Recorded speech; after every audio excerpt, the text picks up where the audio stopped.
It's all about this, the Tech Hub Island Summit for 2025, where it's all about engagement, execution, and evolution. And I'm here chatting with the Managing Director of PROMAN, Mr. Cornelius. Good morning to you, sir. Good morning, how are you? I'm good. I'm very happy that we're here with you this morning as we are dealing with the Tech Summit. Let's talk a little bit about yourself and the company that you represent. Certainly. So I run corporate development for the PROMAN Group. PROMAN, of course, is a long-established company in Trinidad, a very material producer of things like methanol and ammonia here in the Point Lisa estate. Beautiful. Now, I listened to your contribution this morning when you were chatting with us inside there in the main hall, and there was a word, tokenization. How does that relate to AI and technology today? Yeah, it's a new concept that we've been working on at PROMAN, where we effectively create a digital twin of all of the molecules that we produce here in Trinidad. So by that, I mean, I actually am able to separate out the digital data from the physical molecule itself and start selling the data separate to the molecule. If we have to break that down in layman's terms for our listening audience to truly and thoroughly benefit, what would that look like? What would it sound like? Every time I sell my product, when I go through customs, when it arrives in another country, people demand data. They want to know where that molecule has come from, and they want to know the emissions associated with the production of that molecule. This token provides them with that data. So it's basically like a software platform that they can go to or follow through on. That's an excellent description. Thank you very much. As we go through with what you have discovered here in Trinidad and Tobago, what would you say would be some of the challenges we have when it comes to AI and the advent of AI in this country? I just think there is only one thing that would prevent major adoption, and that is just a lack of trust. When people don't quite understand the technology, they get a little bit concerned, and as a result, they may choose to not adopt. So if we can build trust, I think that is the only thing that is preventing wide-scale adoption in Trinidad.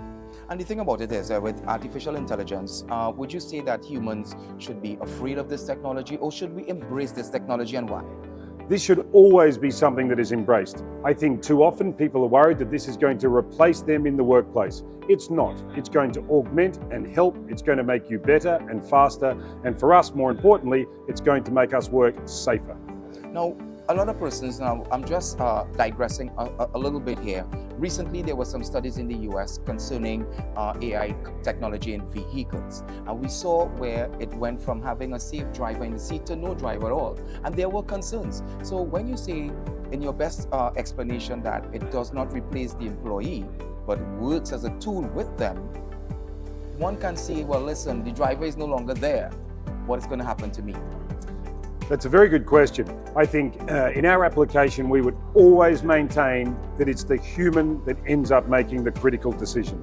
All AI does is allow you to make maybe a more accurate or a faster decision, but we will never ever replace humans to make those critical decisions. CBAM was a term that you mentioned in your speech this morning. Can you elaborate a little more on CBAM and what it connotates? Certainly. So when you've got nitrogen-rich products that are produced in places like Trinidad, so now I'm talking about things like ammonia, from 2026 onwards, when you import them into Europe, you are required by law to report the carbon intensity and to pay for the carbon intensity of that product. So it now means that we have a statutory reporting requirement. That is an obligation to report the carbon intensity of the product produced in Trinidad and shipped to Europe. What can you expect, or what are you hoping or hopeful for coming out of this year's Tech Summit with AmCham? For us, this is just a very, very unique networking opportunity to now understand who is working in the AI space, who is advanced in digital, who can we collaborate with going forward, and we are making excellent relationships and seeing that the skills and a lot of the tech that we need is here on island. We don't need to go external to find it. And that is very interesting. And if you had to send a message, as you mentioned, here on island and not going abroad, and to speak to CARICOM as a whole, as we integrate the entire Commonwealth of CARICOM Islands together with AI, what would that advice look like? The advice would be that we just need to continue to educate our leadership, because the youth understands this tech. It's actually the leadership that probably has the greatest fear, because they're a generation on. So my number one message would be make sure that the leadership in each of the companies is extremely au fait and well trained in all of the new developing and emerging areas of technology. And let's bring the youth through because they already have the tools. What has PROMAN done to really bring their leadership in their company up to speed with AI technology?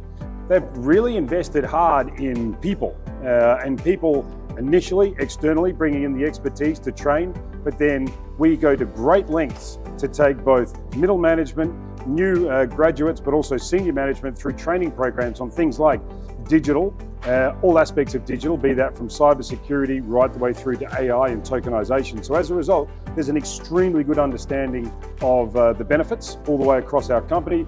And then I would say, of course, it is very much pushed and embraced by leadership at the highest levels in our company. And that then means it just filters down across the entire organization. And I thank you very much, Mr. Cornelius, for chatting with us here on Freedom 106.5 FM this morning.